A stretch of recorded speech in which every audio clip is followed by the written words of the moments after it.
Welcome to the SparkCom podcast today. How you doing, Adam? I'm doing great. How's life in Tucson? Life is grand. So it's 2001 and the world is telling you don't meet strangers online that you meet online. And you dare not get into a random car with a stranger. Fast forward 20 years and we have Lyft and Uber and taxis are slowly fading away. So we think. So this is a very relevant conversation we're having today regarding Lyft and Uber and these ride-hailing platforms that are catering to the gig economy, which is one of our trends, as well as mobility, and it really hits a lot of trends. So I wanted to get your thoughts on this, Adam, because of the recent upheaval happening in California regarding Lyft and Uber. You want to get yourself ready here to talk about Lyft and Uber. Oh, sure. Well, I was pretty startled back earlier in the year when the California legislature passed a law that said that Uber and Lyft drivers were going to be employees. And the reason it startled me was it was in 180 degrees off trend. It's saying instead of people working as gig workers, we're going to try to force them into a world of being employees. And instead of having platforms that are going to help us connect resources in an efficient way, we're going to start trying to call platform operators employers. And the absurdity of it sort of struck me as if, well, does that mean if I put something out as an article on LinkedIn, I'm suddenly a writer for Microsoft? Or if I publish an article on Facebook, am I suddenly an employee of Facebook? That's absurd, but yet they thought it was okay to try to say that Uber and Lyft drivers were employees. And it was pretty misguided, but the net of it was that Uber and Lyft said, well, if that's the way you're going to be, then, we're just not going to do ride hailing anymore in the state of California. Now that was just crazy because there are still cabs in places. I can find cabs in New York and Philadelphia, but nowhere near as many as there used to be. And they're almost impossible to find in California. I was a year ago in San Francisco, going around looking at some art galleries, and being the guy I am, I use cabs still. And so I was at a hotel, and I said, well, let's grab a cab and go over to a gallery. And the guy there said, literally, you can't get a cab. He says everybody uses Uber and Lyft in San Francisco. The cabs are so few and far between now. So the idea that you would just suddenly, have no ride hailing in California was just absurd. And so that's what the courts decided this week. And they said, we're going to put a stay on the implementation of the legislation. And you guys are still going to be contract workers for now. And we'll give you a final decision late in the year. But in the meantime, we've got a proposition on the ballot in California. So when they vote for the president of the United States in November, there's a proposition as to whether or not people that work for Uber and Lyft are actually employees or are they gig workers. And the state of California will get to decide. And I think, I'm pretty sure what's going to happen. They'll vote to make those people contract workers. Now, to me, this was just kind of crazy because did it ever happen? It's almost as if the legislature of California said there is no gig economy, or we're going to somehow stop the gig economy. And I think there might have been people who were well-intentioned because they were saying, well, we have some gig workers that aren't making the minimum wage, depending on how you calculate it. We have some gig workers that have no benefits. And I think they were trying to say, we think that these people should be better treated. And I'm like, okay, maybe you should. Maybe we should have some ways to help the gig economy be more successful. But trying to say that Uber and Lyft are employers and that these guys are going to go back into employee status just seemed ridiculous to me. Yeah, it is ridiculous. And, I'm reminded of the last time I rode in an Uber, which is about a month and a half ago. I was getting some work done on my car, and I had to go from point A to point B, and jumped in the Uber, and I asked the gentleman about how things were going in his life, and he said basically that he lost his full-time job. I don't remember what he was. I think he actually worked for some high-level retail, and he lost his job, and he was doing Uber to supplement his income. And this is a perfect implementation, right? He's actually looking for work, and in between him driving from job interview to job interview, he turns on his hailing service and he picks up, runs a couple customers to their destinations, and that's the perfect implementation of the gig economy. It's not slowing down. It's not going to stop. And I want to get your thoughts, Adam, on if we roll back the clock a bit and look at the trends that might have been occurring, we'll say 20 years ago. Can you think of any trends 20 years ago that were being thwarted by, we'll say, the government or the establishment that eventually came over that? Can you think of anything, have anything in mind? I'm not sure I'm following your thread real well, but what we do know is that if you go back 20 years ago, we were already laying the pieces in place for what we call the gig economy today.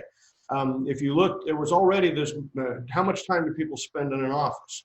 Let's go back to the year 2000. We already had a situation where companies were starting to address the issue, and they were going to the furniture manufacturers and saying, we're not going to let everybody have an office. We're going to have this big open area. We're going to have workstations, right? And so the idea was even there that the way people worked was becoming very different. It wasn't the old fashioned way of assembly lines.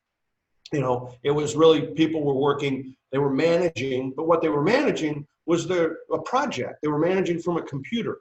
They weren't somebody, you know, that would manage 7 employees that they had to crack the whip over and make sure they made some metric every week in order for the items to get out the door to get to the customers. So we already knew that by the year 2000. We'd already seen those trends happening. We saw that people were doing more independent work. And what I think is difficult, like take your Uber driver that you had 6 weeks ago. He said he was Uber driving between going to job interviews. He still doesn't quite get it yet either. We don't live in a world where you're going to be, where jobs are the way they used to be, right? The great boomer generation had this idea coming out of World War II. Oh, I'll go work for Ford or Boeing or some corporation. I'll work there for 45 years, then I'll retire. That was the way they thought it would go. So, you know, I'll do for the employer will do for me. And there was a compact. That was broken, as you said, in the year 2000. People had gotten to the point they said, okay, when business isn't good, we lay them off in droves.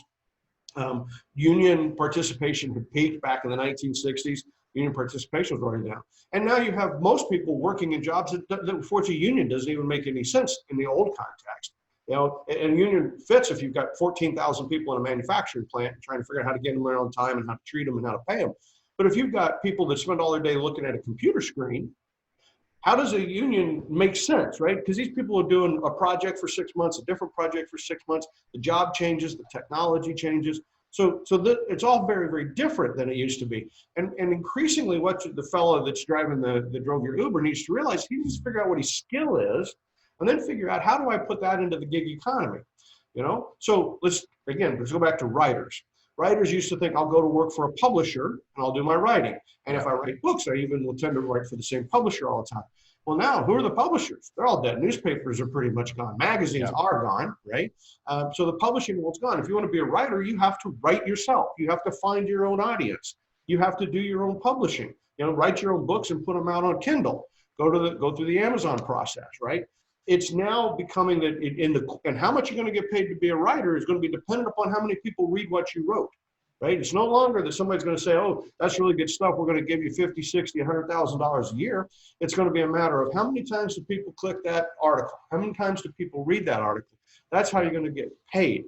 So we see that, you know, it's already transitioning that direction. And this fellow needs to sit there and say, okay, what are my skills? And how do I make those skills valuable to people so that I can go out there and I can be part of this gig economy? We used to think, well, let's throw together a project to get something done. And project lengths in the 1970s were in the matter of years, right? Well, I'm going to work on developing a wing for an airplane or whatever particular task it was. They were multi-year long projects. Now projects are rarely more than weeks long, right? And when you do something, you need some specialized resources. So you throw together a team. You finish the project in 8, 12, 16 weeks, and now you start a new project. You need new resources. In the old model, it was have all these people sitting in a company, and they're all sitting around in an office. And what we do is we try to schedule what the work's going to be with all these internal resources. Employers and everybody started figuring out, wait a minute, when that guy's idle, sitting over there because we don't need him for 4 weeks, let's just lay him off. Right? And so now we get down to where the employers get smaller, smaller, smaller. And every time you put a project together, you go outside and you find the resources that you need to go onto that project. And that's pushing all of us to be gig workers. And it's important because the early adopters are figuring this out now, and they're going to maximize their value. So like take, for example, professional athletes. The top professional athletes make, $50 million a year. They make some huge amount of money. Why? Well, because they have a skill and they marketed that skill and they get to the top.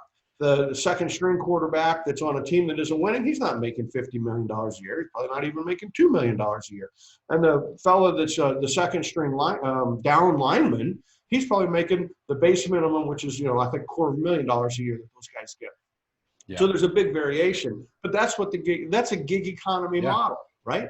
Where you work as a football player, it's convincing people you're good at your job, finding the right team that's willing to pay you, negotiating how much they're going to pay you. And so the faster you figure that out, then you start realizing, well, what I need as a gig worker is my own infrastructure. I don't need an employer. I don't need Uber or Lyft to say that I work for them. What I need is the infrastructure so that I can be successful. So I need access to healthcare. I need some kind of a methodology, a tool that whenever a pandemic hits, I can get some kind of unemployment because I can't work because nobody's working, right? Yeah. I need something so that if I'm driving an Uber car or if I'm doing my job and I trip and I break my leg, I can get some workers' compensation while I can't work for 4 weeks. I need those things in my life, but I'm not going to get them from an employer. What we need is to build a whole new infrastructure. And that's where California screwed up. What they tried to do is shove all the people back to 1944 instead of saying, wait a minute, how do we put in place a new infrastructure that's going to support these literally millions of gig workers in California and millions of gig workers across the country? Yeah, I'm reminded of, so I started a company in 2009, 2010, and I ran it for about 8 or 9 years. And one thing I learned, and kind of looking backwards, we learn a lot, right? What I learned is some of our customers, so it was an engineering company, we did product development, we'd work with the likes of Raytheon, big companies, and then we'd work with independent inventors, kind of the gamut. Mm-hmm. And we had some early inklings of that gig economy. I had a full bevy of engineers. I had to keep completely working, right, to keep the machine moving. And where I kind of failed is I didn't really adapt early enough with this gig economy, right? So I had to keep this machine fed, and the big companies like Raytheon were expecting us to be more like them, rank and file, have everybody here, cubicle farms, all that. The smaller companies were okay with me using contractors and tying together a team. And I think that one thing that when we have these talks is, showing value to those listeners. And I think that everybody that owns a business needs to think long and hard about what they're doing and how they can adapt and be early adopters in the changing trends, right? Being part of that, not being against that. I think that if I would have made some changes maybe 3-4 years ago and started to push people to more contractor status and not have this giant building, not have the big infrastructure, that perhaps I would have evaded the inevitability of a company that failed. And it was my number one failure and my number one learning opportunity. Well, we have this conflict in business where people focus on productivity, but the other side of that is adaptability. So let's take, for example, if you're Michael Dell and you start making some PCs in your garage and you're successful, and then you start selling more and more PCs, what he ended up doing was he started focusing on productivity. And he builds bigger facilities and he brings more people in and he does more automation. And it's all focused on productivity, right? And he's hiring thousands and thousands of people. So that's a pull. But at the same time, what's happening is the world is changing. And so the way we use PCs change. And so the PC that the user was using becomes a server. And then over time, even that goes away because users will move to mobile devices and the servers go into the cloud. And so what do you see? This giant infrastructure that Dell built just collapses because it's designed to do one thing, make these personal computer type devices. And when the world doesn't need those anymore because of mobile and cloud, then the company just disintegrates out from under them. So that other side, that other pull is adaptability. Too often in business, through MBA programs and things like that, they focus on the productivity side. Oh, I can do it better. I can do it faster. I can make it cheaper. I can make these resources. If I get control of them, I can somehow get it better, faster, and cheaper. Without thinking about what does it do to your adaptability. And we've seen this happen, for example, in supply chains. 30 years ago, supply chains were very hardwired. The ore comes out, the steel gets made. You had this very structured supply chain. But over time, we've gotten much more adaptable with our supply chains. Oh yeah, we can get that from China, Taiwan, Thailand, Vietnam, India. I have multiple sources, and I'm very adaptable about how I use my supply chain. And that's really what we're saying, is that as a resource, as employees, we're a resource, and we have to be adaptable. And the employer or the user of the resource has to be adaptable. So when that resource person, when I need some help, do I want to go out and hire somebody, make them an employee, get into all the legal constructs for an employee, or do I want somebody, hey, I need an infographic. Could you make me an infographic? And how much would you charge me for an infographic? That's the way I want to work. And that's what businesses are realizing. Create that level of adaptability, because then I'm able to flex much more quickly, right? I don't have to deal with when something small happens or something large happens, either one, I'm able to adjust my business. So if I can adjust what I buy in terms of buying componentry, if I adjust what I buy in terms of my sales effort, for example, my advertising, my PR programs, perhaps the use of a third-party independent seller, why shouldn't I be able to adapt, flex the way that I have human resources that help me get things done as well? And that's what the gig economy is all about. And that's why it is one of the four most important trends in 2020 as we go forward. When entrepreneurs are putting their business together, they need to be thinking about, how do I use this gig economy to my benefit? How do I get out of it the most that I possibly can? And that takes some learning. I did an infographic for my business, and I went to a platform called 5RR. And I said I wanted to have an infographic made. And the bids were remarkably inexpensive. And I'm thinking, oh, this is great. What I didn't realize was that the request I made was not nearly clear enough. Yeah. So it ended up taking 3.5 weeks to have somebody make the infographic that I was looking for. The education there, not that 5RR is a bad platform, not that the graphic artist that I hired was a bad person. It was that I was incapable at that time of giving good instructions to a gig worker to get the output that I wanted. And so it taught me something about, okay, how do I work in a gig economy? It's much easier to, again, say, Sally or Harry, come work for me. Sit down here. Let me tell you what I want to do. No, I don't want you to do that. No, don't do it that way. No, do it this way. No, do it that way. That's just sloppy. It's sloppy, but it's easy. Yep. And so that's the way people think. Instead, what we have to do in a gig economy is start saying, what do I really need done? And what's the output that I'm looking for? Because I'm not going to tell you how to do it.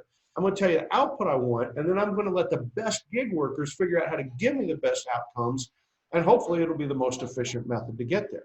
Yep. I'm reminded of one of my clients that I'll give two stories. One guy came to me. He's actually an engineer at a very large company here in Tucson. He wanted to develop a yoga mat, a double wide, double thick yoga mat that actually doubles as an area rug. So he came to me with this idea, and I think it was fascinating. The fact that I'm a practicing, yogi, it kind of was interesting. And so one of the things we did is we went and found a supplier. And so he's built this whole business without any employees. He's getting the stuff from overseas, shipped directly to a third-party logistics company. And so all he really had to do is collect these different pieces together. And now he's selling these things online.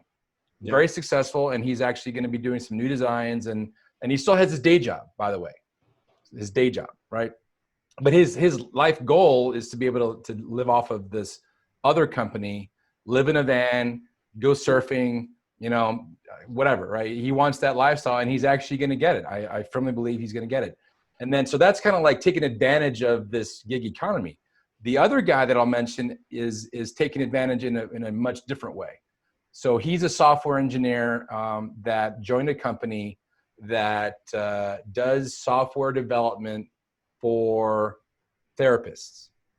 So if you're a therapist and you have clients and you hang a shingle on your door and you have people come in, well, that's all changing, right? A lot of it's going online, and a lot of it also requires being recognized. Like if you need a therapist, how do you find them? You either start asking people around or you look online.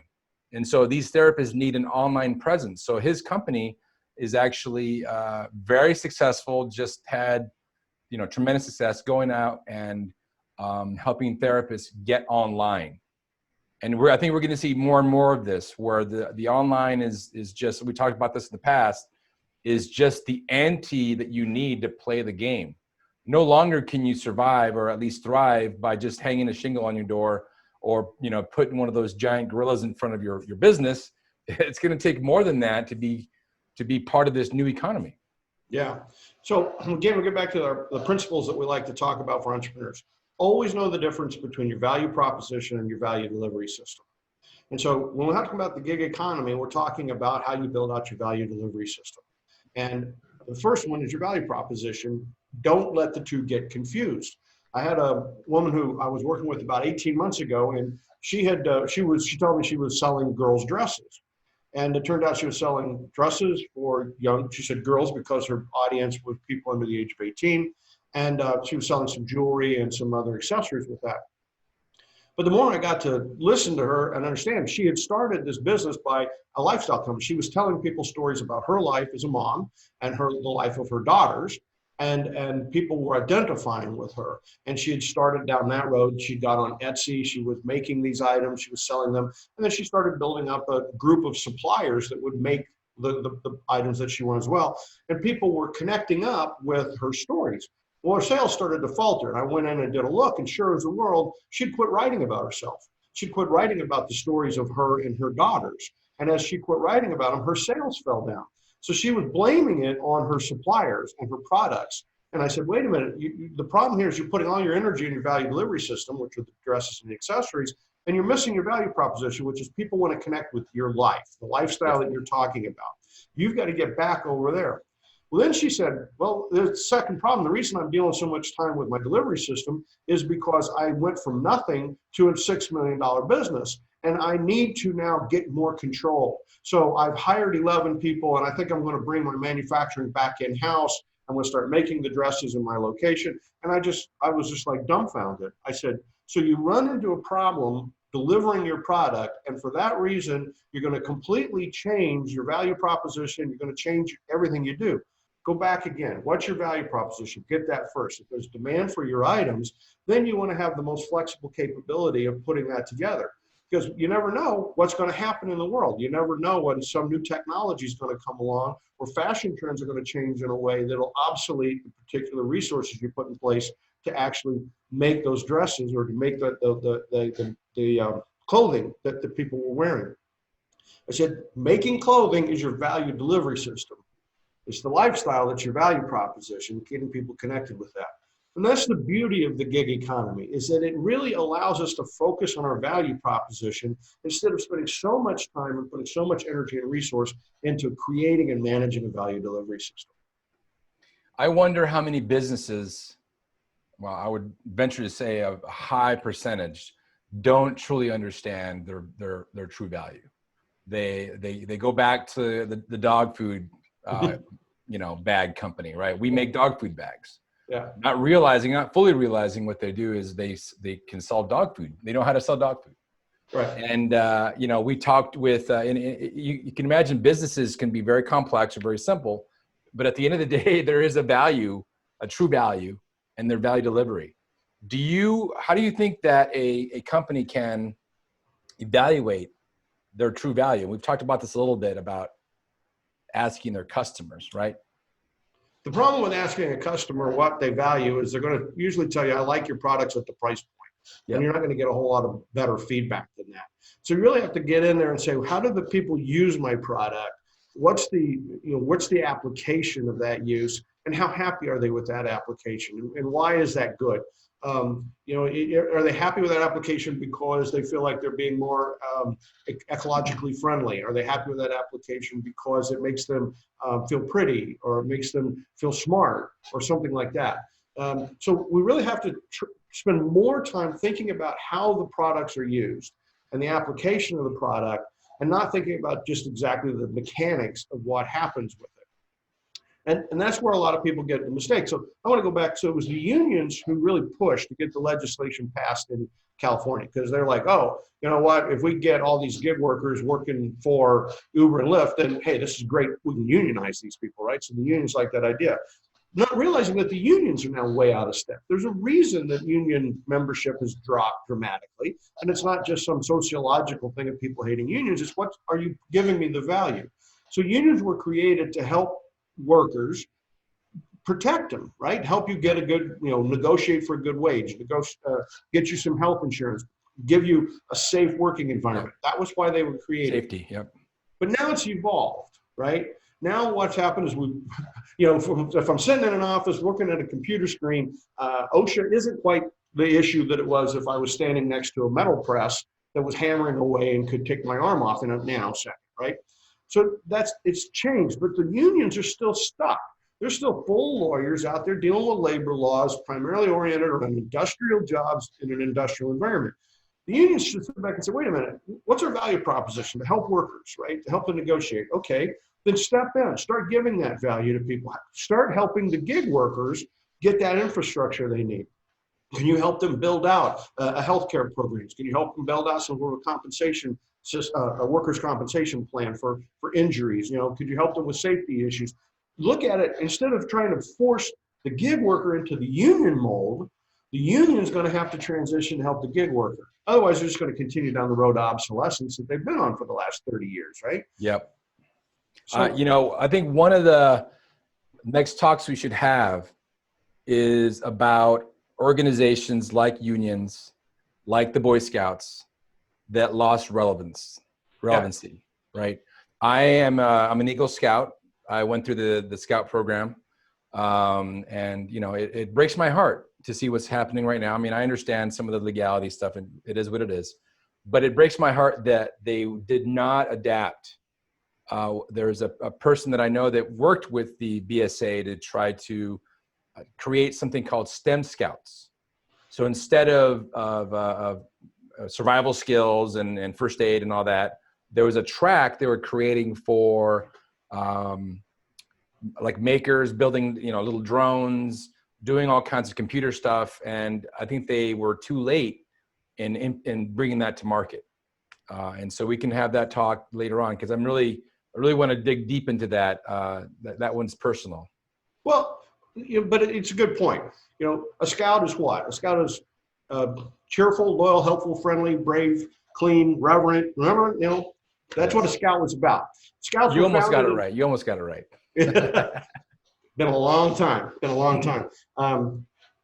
Scouting was started in London, and they were helping people in an urban environment, helping people, guiding people, helping people that were injured, this kind of thing, back in the 1800s. When it came to America, they got into teaching survival skills, how to hunt, how to navigate by the stars, a lot of things. Those were valuable skills. They were what people needed. So they offered something that people needed in London. They offered something people wanted in America. And scouting was a program you got into because of what? It helped you as a person become a better person. And as you were learning how to be cooperative, how to work with other people, how to work in teams, how to get things done, these were the traits that you were learning as a scout.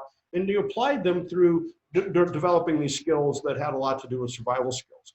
But now we've changed, right? I don't think people need to know how to make a fire without a match. It's not terribly important anymore. It's not very relevant anymore.